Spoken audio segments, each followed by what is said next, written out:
નમસ્કાર ગુજરાત। આજના મુખ્ય સમાચાર પર એક નજર કરીએ તો ખેડૂતોના દેવા માફીનો સરકારે આપ્યો છે જવાબ। તો હોટેલમાં ખાવું પડશે મોંઘું તો દર મહિને ખેડૂતોને મળશે 5,000 રૂપિયા। તો આનંદો ચોમાસાની વિધિવત તારીખ નક્કી, તો પરિણામની તારીખ જાહેર થઈ ગઈ છે। તો મિત્રો જાણીશું આજના દેશ દુનિયા સહિત ગુજરાતના 15 અને મોટા મહત્વના સમાચાર।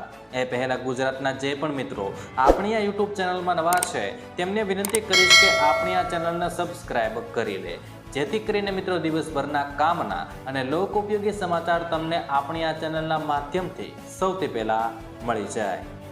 તો મિત્રો વાત કરીએ આજના સૌથી પહેલા સમાચારને લઈને, તો એલપીજી ગેસને લઈને નવો નિયમ।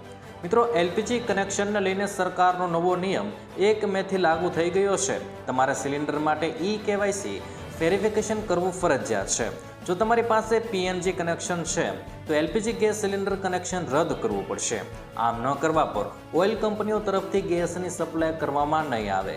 જણાવી દઈએ કે કેવાયસી કરવા પર જ તમને સિલિન્ડર મળવાનું છે, જ્યારે ઘણા ક્ષેત્રોમાં ઓટીપી વેરિફિકેશન બાદ જ સિલિન્ડર આપવામાં આવશે। ત્યારબાદ મિત્રો મહત્વના સમાચાર વિશે આગળ વાત કરીએ તો પેટ્રોલ ડીઝલના ભાવમાં થઈ શકે વધારો। મિત્રો ગેસ બાદ વધુ એક મોટો ઝટકો પડી શકે છે। ગેસ બાદ હવે પેટ્રોલના ભાવ વધવાની પ્રબળ શક્યતાઓ જોવા મળી રહી છે અને સરકારી સૂત્રોના જણાવ્યા અનુસાર પેટ્રોલ ડીઝલના ભાવમાં પ્રતિ 4 રૂપિયાથી 5 રૂપિયાનો વધારો લીટર થઈ શકે છે, કારણ કે તેલ કંપનીઓ નુકસાન કરી રહી છે અને યુદ્ધના કારણે તેલ કંપનીઓ લાંબા સમયથી તેમના નુકસાનને પહોંચે વળવા ભાવ વધારા માટે દબાણ કરી રહી છે। ભાવ બાબતે સરકારે કોઈ જાહેરાત નથી કરી। ત્યારબાદ મિત્રો મહત્વના સમાચાર વિશે આગળ વાત કરીએ, ધોરણ 10 અને 12ના પરિણામની તારીખ જાહેર। મિત્રો ગુજરાત બોર્ડ દ્વારા લેવામાં આવેલી ધોરણ 10 અને 12ના પરિણામોની તારીખ જાહેર કરવામાં આવી છે।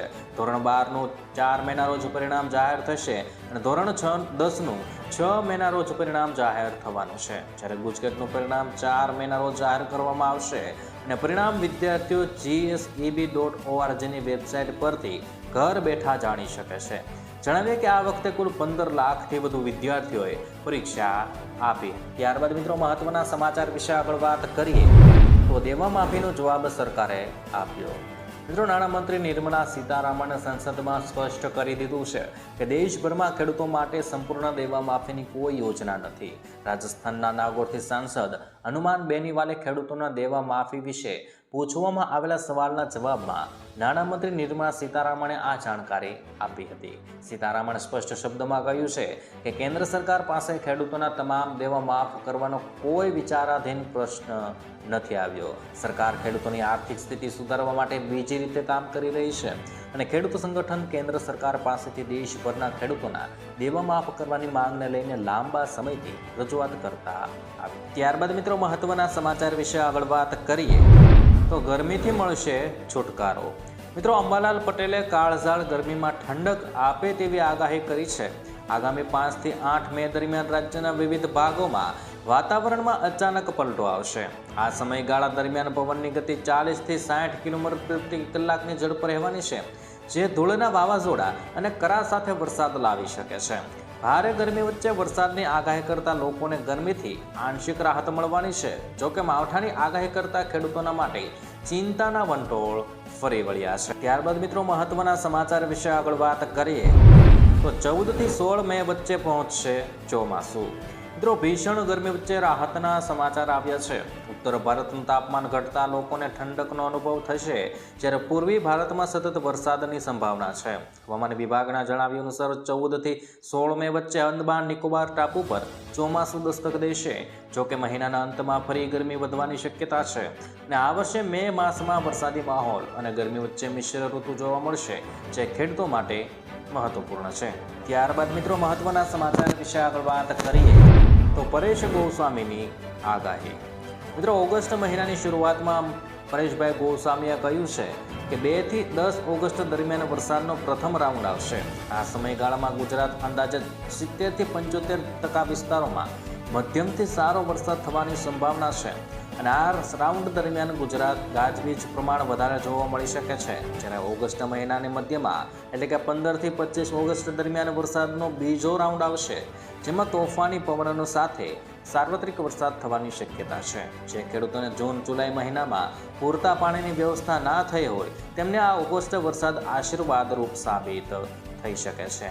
જોકે પવનની ગતિ વધારે રહેવાની શક્યતાને લીધે ઊંચાઈવાળા પાકને નુકસાન થવાની શક્યતા પણ નકારી ના શકાય. આ સિવાય ઓગસ્ટ મહિનામાં વરસાદનો ત્રીજો રાઉન્ડ 30 ઓગસ્ટથી શરૂ થશે, જે અઠવાડિયાના 10 દિવસ સુધી ચાલી શકે છે. આ રાઉન્ડમાં અતિવૃષ્ટિના રૂપમાં વરસાદ વરસી શકે છે, જેના કારણે અનેક વિસ્તારોમાં નુકસાન થવાની શક્યતા પરેશભાઈ ગોસ્વામીએ વ્યક્ત કરી છે. ત્યારબાદ મિત્રો મહત્વના સમાચાર વિશે આગળ વાત કરીએ તો દર મહિને 5,000 રૂપિયા મળશે. મિત્રો જો તમે નિવૃત્તિ પછી એટલે કે 60 વર્ષ પછી દર મહિને માત્ર 210 રૂપિયા જમા કરીને મહત્તમ 5,000 રૂપિયા પ્રતિ માસ પેન્શન મેળવી શકો છો. અને આ સરકારી યોજનાનું નામ અટલ પેન્શન યોજના છે, જેમાં દર મહિને ખાતરીપૂર્વક પેન્શન આપવામાં આવતું હોય છે.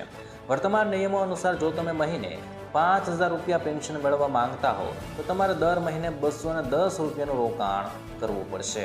અથવા તો જો તમે દર મહિને 1,000 રૂપિયાનું પેન્શન મેળવવા માંગતા હોય તો દર મહિને 42 રૂપિયાનું રોકાણ કરવું પડશે. જ્યારે આ યોજનામાં 60 વર્ષ સુધી રોકાણ કરવાનું